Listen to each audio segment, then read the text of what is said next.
So hi, I'm Ricky Maholor, and today we're here to teach you how to create the solar nightlight with some cool add-ons.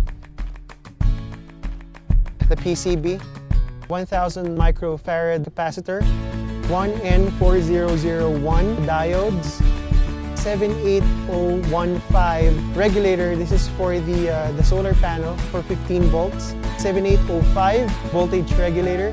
This is for the phone charger. A couple of resistors, the ferric chloride to remove the unwanted copper, the alcohol, so that we can remove the marker. 60% nickel, 40% lead wire, multiple colored wires. Hand drill, soldering iron. We have the solar panel. This is a 5 watt, 18 volts, 12 volt battery, lead acid, LED light. Clear epoxy, custom made casing, a marker so that we'll be able to draw the circuit later on, a wire stripper, the desoldering socket, and the cutter so that we will shape the PCB to the size that we want later on.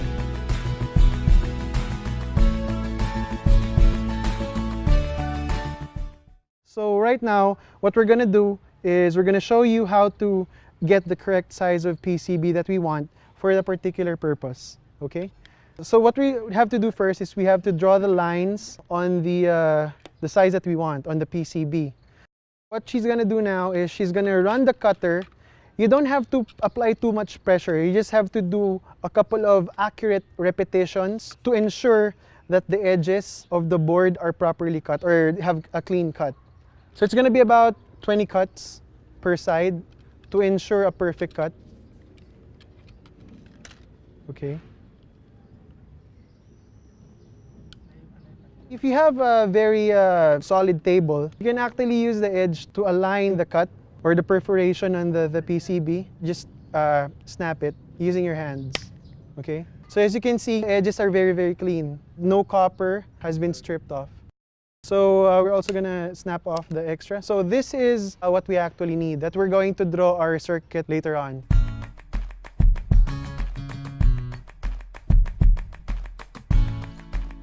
So the next step is to basically trace the outline of the schematic onto the PCB. Now sometimes the actual electronic schematic will be different from the PCB layout. So right now, the schematic that we're going to do is the PCB layout already to maximize the space within the board. So we have Claudette here. She will show us how to draw the circuit on the board using the marker or the pencil pen method. As you can see, she already penciled out the lines so that when she applies the marker, it's not going to be too difficult for her to draw it. So make sure, however, that your lines or the pencil pen marker is not too thin, because if you do that, when we soak it in ferric chloride later on, the lines will no longer be visible and it's going to be a useless PCB because the circuit will not work properly. There are many ways to lay out the circuit on the PCB depending on how your level of experience on creating the PCB. So later on, we'll show you another layout, the one that we have soaked in ferric chloride already. It's going to be a slightly different layout, but it's going to be the same circuit. Okay.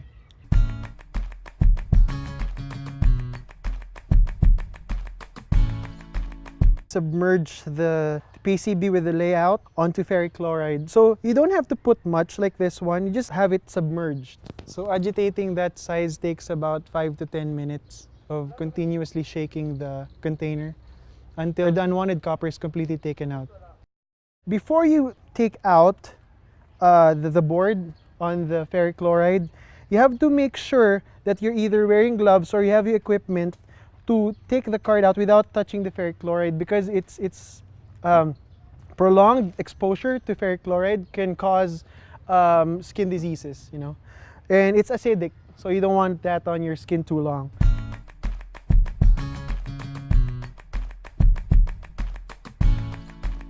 If you don't have gloves, you can just use pliers, and then we're gonna wash it in water. If you have running water around, that's gonna be better. So as you can see, if we compare, this one has its copper gone, or the unwanted copper is already gone, as compared to this one, which still has the copper there. Of course, you have to keep it clean. My friend here, Neil, will wipe off the excess water first. Just gonna spray a little bit of alcohol onto that board. As you can see, the marker is already starting to fade. So just give it a wipe. So you want the pencil pen or the marker to completely be gone, because if you're going to solder it later, it's going to be very difficult to solder the parts.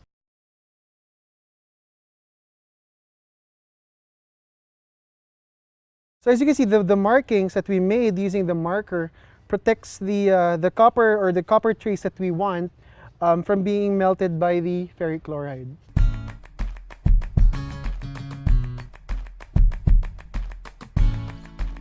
The next step in creating the circuit is to actually drill the holes on the board so that you can actually put the components.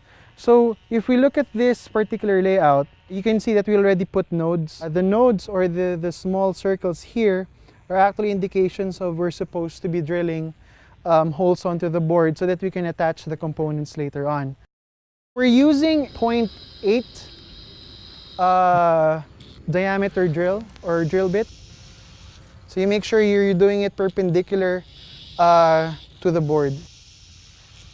And where you're drilling as well, make sure that you don't take out or completely take out the copper around it, because if you do that, you won't have any place to put the solder in. After drilling the holes completely, we have here the completely drilled circuit board. Okay.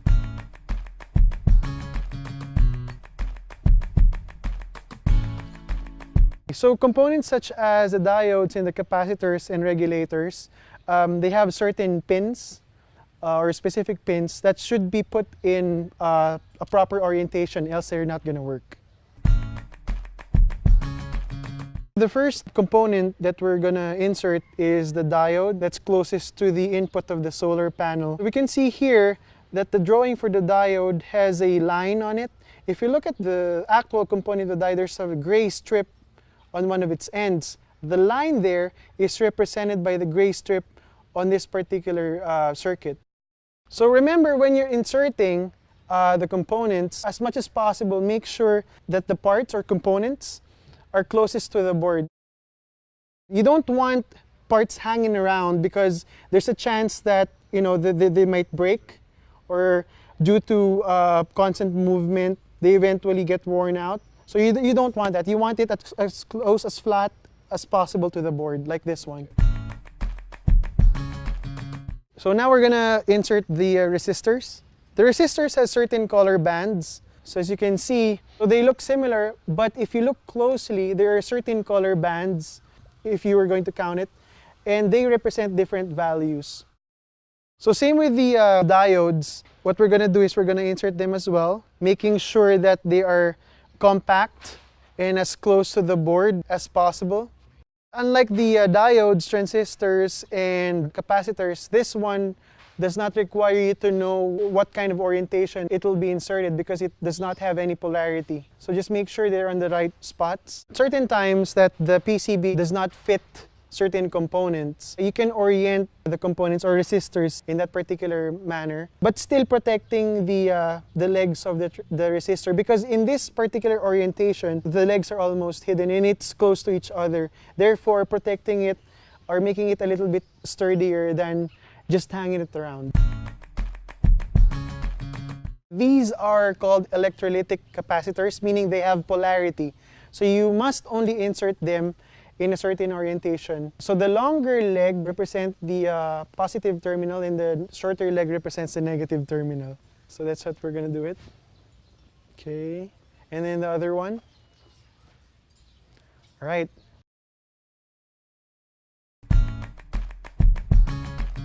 We have here the T78015. That's the 15-volt regulator that will be used to ensure that the voltage coming from the solar panel will remain at 15 volts. So make sure that you're very careful at kind of bending the legs, because the legs of the transistors can easily break. So for the regulator, make sure that we leave a certain amount of space between the board and the regulator, because later on we will be putting a heat sink on it to ensure that the heat that it dissipates will not damage the component. This is a 7805 regulator. It's actually used so that we can use this particular circuit board or this particular circuit as a charger for your phones. Okay, this is optional though. You don't really have to put it in because with the 78015 component or the regulator, it's actually a working circuit already.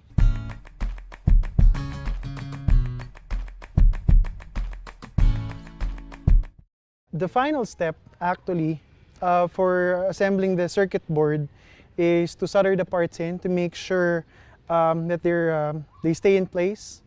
Okay? If you're soldering, you have to have the soldering iron first and then put some lead until it forms a mountain, a kisses type of formation. That's when you know you have a perfect solder. So when soldering components such as transistors or regulators, they are more heat sensitive than the resistors and capacitors. So make sure that when you're soldering the parts in, such as the regulators, transistors, you don't spend too much time heating the component because it will damage the component permanently. You have to be cautious when putting lead as well because you don't want the lead to spread to other the copper lines, because that's going to create a short circuit, damaging the components when you try to use it. To ensure that the parts are properly soldered, the components must be in a kisses or a mountain shape formation, and it should have luster. If it doesn't, it might be what we call a cold solder. What does a cold solder mean? If you flip the circuit around and when you try to move this particular component here, you'll see that under the board, it'll also move if it's a cold solder. But this one is a good solder. As you can see, if we're moving the legs at the base, they remain static. They don't move.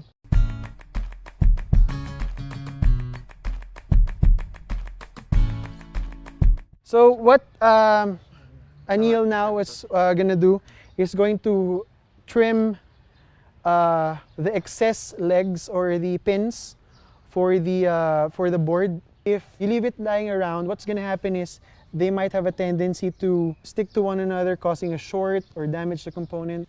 Okay, you can use a cutter or even a nail cutter should be more appropriate because you can really get into those small ends. Make sure you don't yank the legs out, just give it a clean cut, because if you do that, you might damage the board, especially the copper. You might tear it off the PCB.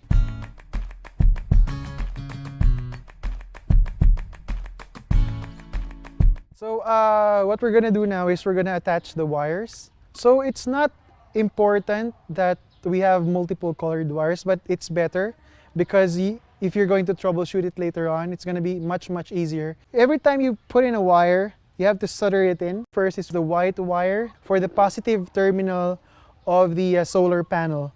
And then of course we have to put in an equivalent ground or negative terminal. Next one is the blue wire. This is for the battery that we're going to charge from the solar panel. The battery will serve as the power source at night so that even though there's no sunlight, we can use the battery to power the LED lights at night. So we're gonna connect now the green wire. The green wire is for the light indicator if the solar panel is able to acquire enough power from the sunlight. Next would be the red wire for the switch, or the LEDs, I'm sorry. That's where we're gonna attach the night light itself.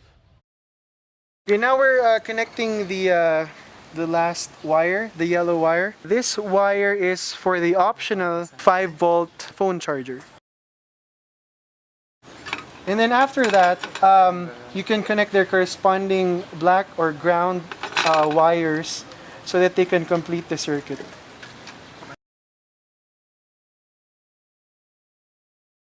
So here's how it's supposed to look like.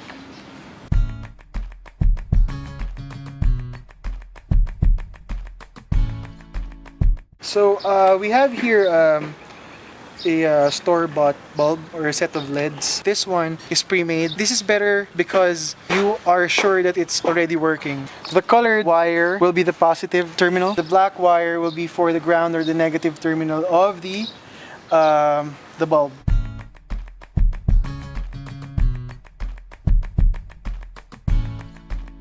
After identifying it, you just have to solder a wire to each end.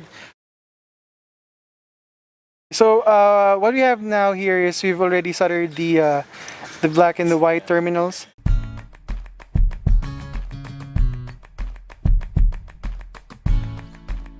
Insert the wires onto the shaft. Right.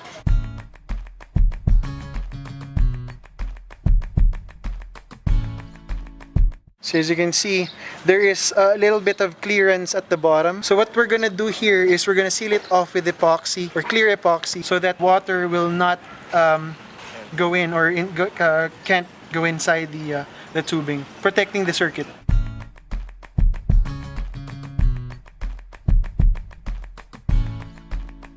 What we have here is a custom-made casing for the circuit for the liter of light, and we have here a 12-volt lead acid battery. Why 12-volt battery? Because we're using a 12-volt output on the circuit board, so it just makes sense that we use a 12-volt battery. However, if you have a background in electronics, you can actually step down or change the circuit a little bit so that you can get the desired voltage that you want. There are going to be mounts on the casing. Drill a small hole here, about 1.8 millimeter in diameter of drill, and then just place it here, and then you're gonna drill it and then put a screw so that to make sure that the lead acid battery is held in place.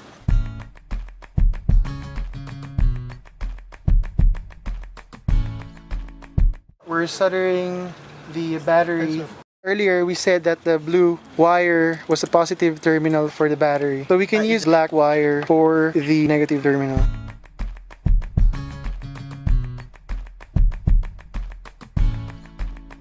To identify or properly identify which is the positive terminal on the solar panel, you will see there a broken set of lines running through the wire. The left side, on your point of view, will be the positive terminal. The one with just the simple writing on the right will be your negative terminal or the ground. We're now connecting the wires. After that, we're going to show you that it's actually working with the LED light.